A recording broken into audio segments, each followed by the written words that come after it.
Hi, it's Cat for Getyourrockout here. We're seeing It Bites at the Bury Met tonight. Welcome return to Greater Manchester. With me I've got John Mitchell, lead guitarist, lead vocalist and songwriter with the band. John, welcome back to Manchester once again. Thank you very much. Okay, if we could get stuck into the new album, right. Which is Map of the Past. This is the first concept album of It Bites' career. Yeah. Long and illustrious career.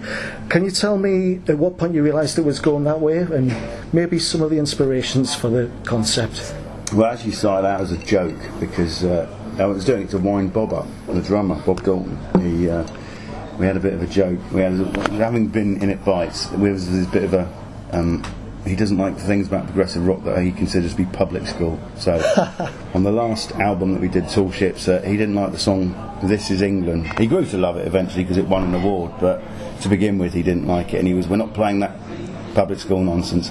So I thought it'd be quite amusing to write a whole album's worth of public school nonsense just to wind him up. And then I kind of started taking it a bit more seriously, and it was basic because I found a picture from my cousin. So he gave it to me. There was no search. He gave me this picture, and it was a picture of my extended family from back in the day, in a farm in front of a farm building in Cornwall, and it featured about my grandfather and some guy called Uncle Sidney, etc., etc. It was one of those old hazy pictures, and basically I thought that it was quite interesting. I mean, I remember it from when I was a kid, but it never really, you don't really think too hard about things when you're a kid. You just know that they're there. And it struck me kind of later on. I started looking at the picture and noticed that one of the guys in the picture, Uncle Sidney, was on a horse dressed in full army gear and wasn't facing the picture. Yeah. And it turns out he was a bit of a scoundrel, and he sold the farm in the end and went off to Australia, spent loads of money, then got shot in the war. So that kind of got my mind going. I bet it did. Mm-hmm. Okay, you kind of answered one of the next questions, but I'll kind of come on to that as well. Having listened to the album over the last few weeks now, I was wondering how much of that was storytelling, but I guess is some of this quite autobiographical for you, personal to you, given this very strong family connection? Yeah, well, it is. I mean, everyone that I've ever read anything about says they don't understand enough what I'm going on about, and nor should they, because it's all a load of nonsense. No, I'm kidding. Not true, sir. No, it's. I mean, yeah, some of it. For example, there's a song called Meadow in the Stream, which is actually about. And there was a book called Paper House, which I read when I was little, and basically it's about this girl who gets very sick and draws pictures and they come to life. And it's funny, I kind of read that and I had terrible nightmares, and one of the nightmares was pretty much similar to the book, except my dad was in it and he was very angry. Yeah. So that's what the whole song Meadow in the Stream is about. Yeah. It's kind of like night terrors. Yeah. It's kind of like, my dad died when I was 12, and it's always kind of like there's a book called The Monkey's Paw as well, which is kind of an apocryphal tale. It's be careful what you wish for. Yeah. And Meadow in the Stream is kind of about that kind of thing, Yeah. I have to say, I haven't lived with the album for a few weeks now. In my opinion, obviously being a fan of the band, it's got some of the most poignant and actually personal music It Bites has ever put out. Well, thank you very much. Well, no, mean that sincerely. Is there a particular song on the album that's given you the most satisfaction to actually create? I kind of I like just, yeah, I kind of really just like, I like Man in the Photograph. Yeah. The way it builds. It was the thing that took the least amount of time to do, but I kind of put down the initial sort of harmonium part by myself, and then John came along and did his thing, and then it kind of just grew from there. Sort of moving on to the live situation as well. I had the pleasure of seeing It Bites twice on the last tour, which was a joint tour of mostly audio. Oh yeah. And you actually previewed some of the new songs straight away, long before the album was out. We kept going out on tour, and I said, I don't think we should go out on tour until we have a new album, but somebody who shall remain nameless kept saying, no, you've got to go on tour, you must go on tour.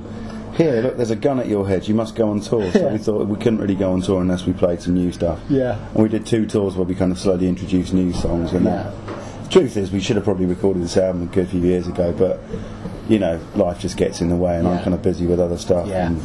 And we're not the most. John Beck and I aren't the most motivated of characters, you know. Leave us on a desert island with an acoustic guitar and a piano, we'd probably still not come up with anything. Well, I do know, I'm familiar with a lot of the other work that you do as well, so I think it's just right to take however long it takes to get a quality album out. Well, I've always thought that, you know. I know there's been a lot of fan pressure to get it out. Has there? 2 years ago, I think. They're never going to do another album, who cares? On the grand scheme of things, you know, I don't think it's just music, it's light entertainment. I don't think anybody should take it too seriously. Peter Gabriel took 10 years and, you know, no one's forgotten that he's Peter Gabriel. Yeah, it's not like when you're a young band. I think young bands, if they lose gravity between the amount of time they take to make albums, then all their younger fan base forget about them. But, you know, with prog rock, you know, and the wizened people that play it and the wizened people that you know, stick up for it and buy it. You know, I don't think it makes much difference when you release an album. I mean, there are some bands out there that release albums every year in, year out. And to be honest with you, I've heard some of those albums. They're absolute bollocks. I shouldn't say that. Absolute rubbish. You can edit that later. We won't. So I'd rather, you know, that sounds a bit arrogant, but I mean, I'd rather spend some time and know the satisfaction that, at least as far as we're aware, that we've done. You know, I think if you rush something, deadlines are wonderful as they go flying past my ears, and I'm very, you know, it's always managers and people like that come up with deadlines, and they'd rather release any old nonsense just to fulfil a deadline. So who cares about utterly pointless for me as a fan as well, to be fair. Absolutely. I mean, it was just fantastic to see you join the band, you know, 5 or 6 years ago nowadays, and time's flown, but I was happy to wait for as long as it took to get the next masterpiece out, to be fair. Oh, thank you. Kind of touching on the new album, The Live Situation, there was a post on the Facebook page a week or two ago that you had rehearsed all of the new album just in case. But it looks like, are you going to play the concept album start to finish? Yeah, of course we are. We just like winding people up, basically. There's absolutely no reason for. I didn't even write that. I'm not in charge of the Facebook. There's 3 people that are in charge of the Facebook page, none of whom are in the band. But we tell them things, and they just like to announce stuff. Yeah, get the old fishing rod out and just sling the hook out. Brilliant. You touched on actually the fan aspect of and that of bands like It Bites, and there shouldn't be any rush to get stuff out because the fan base is pretty loyal.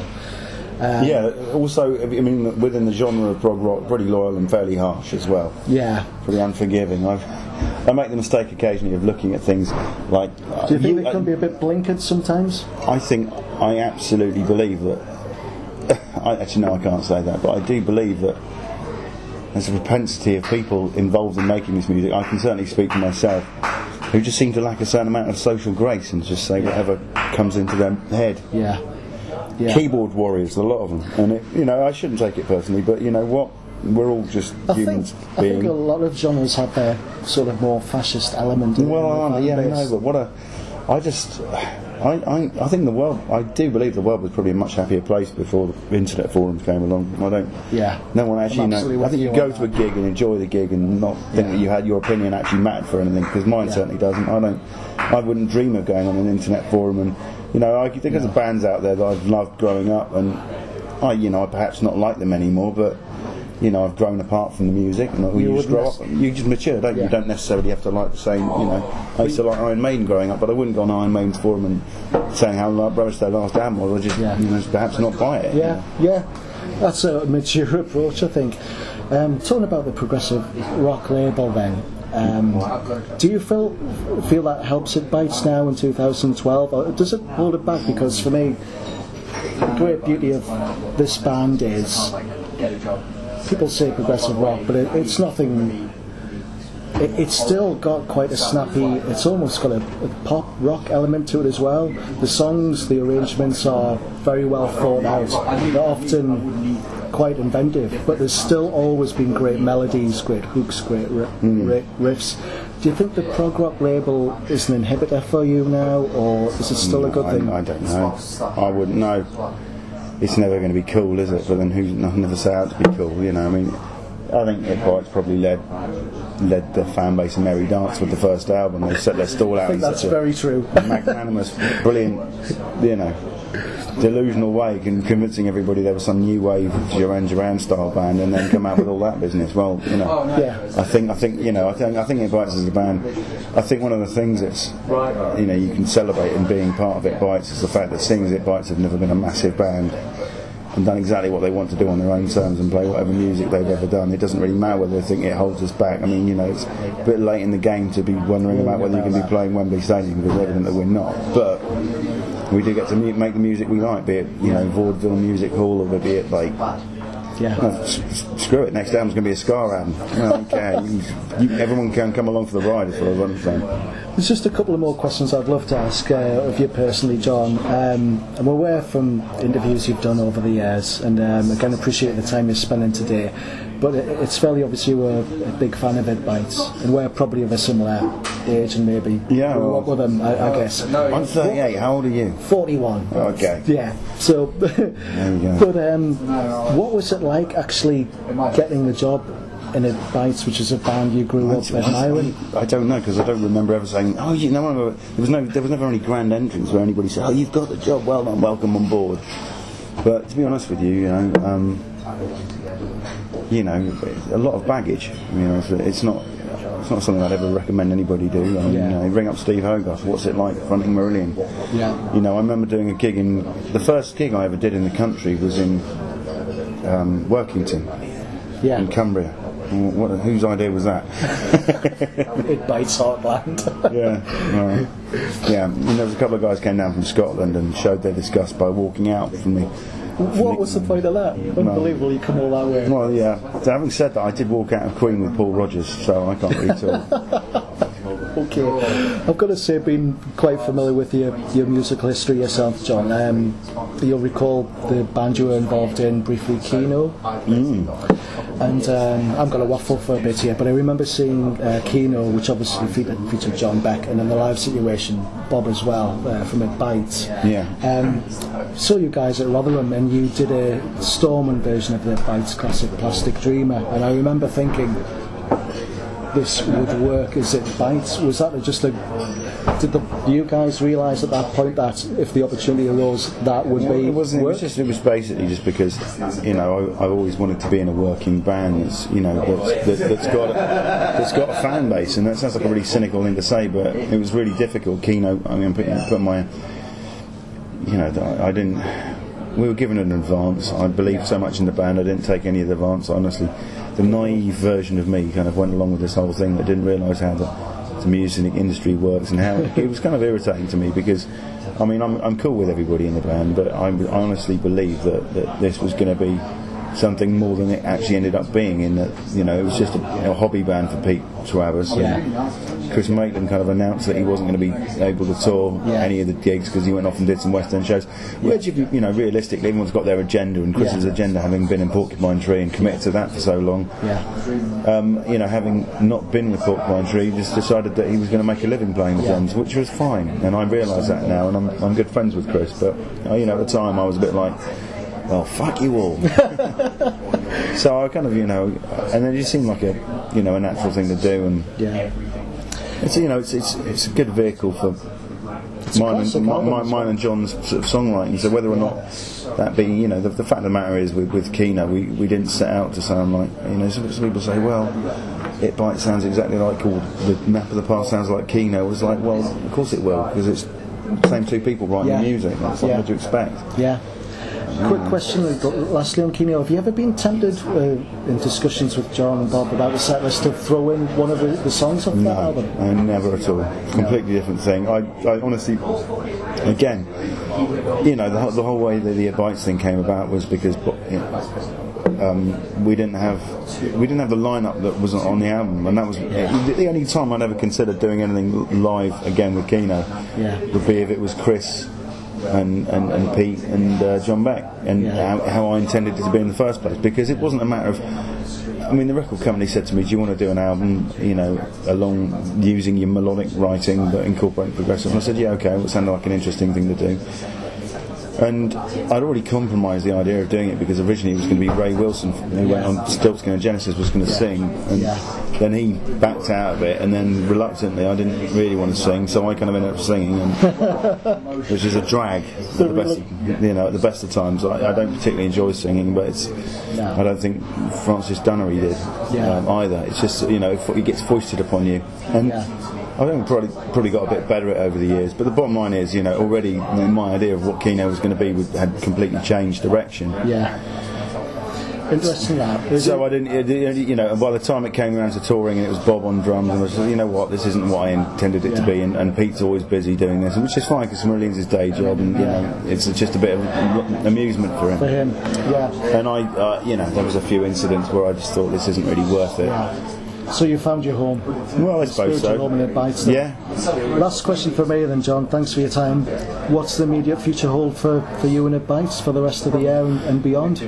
Well, we get these few little dates out of the way, put another tour together for October hopefully, and fantastic. And we're going to do we're doing a few festivals here. I think we're doing Cambridge Rock, and we're do some stuff in Europe. We're doing a video which is happening next week.